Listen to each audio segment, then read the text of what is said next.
सातारा जिल्हा परिषदेमध्ये सत्ता स्थापनेचा सस्पेन्स अद्याप कायम आहे। नेमकी सत्ता कोण स्थापन करणार यावरून तर्कवितर्कांना उधाण देखील आलेले आहे।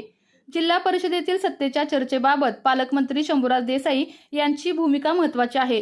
या विषयावर आज शंभूराज देसाई यांनी पत्रकारांशी संवाद साधला असता यावेळी ते बोलत असताना शंभूराज देसाई म्हणाले, सातारा जिल्हा परिषदेत सत्ता स्थापनेबाबत अजून भाजपच्याकडून कोणतीही चर्चा झालेली नाही।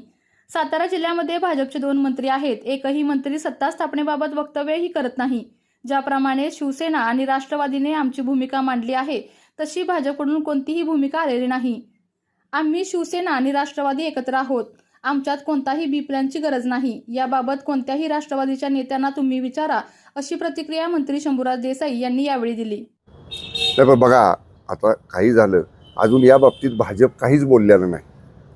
भाजपचे जे 2 प्रमुख नेते जिल्ह्यामधले आहेत, दोन्ही माननीय मंत्री महोदय, एकाही माननीय मंत्री महोदयांचं सरकार सत्ता स्थापन करण्याबाबतचं वक्तव्य नाही।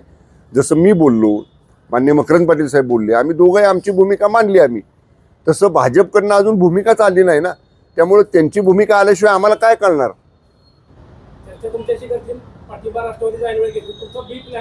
आमचा एच प्लॅन आहे, आम्ही आणि राष्ट्रवादी एकत्र आहोत, ह्याला बी प्लॅनची गरज नाही।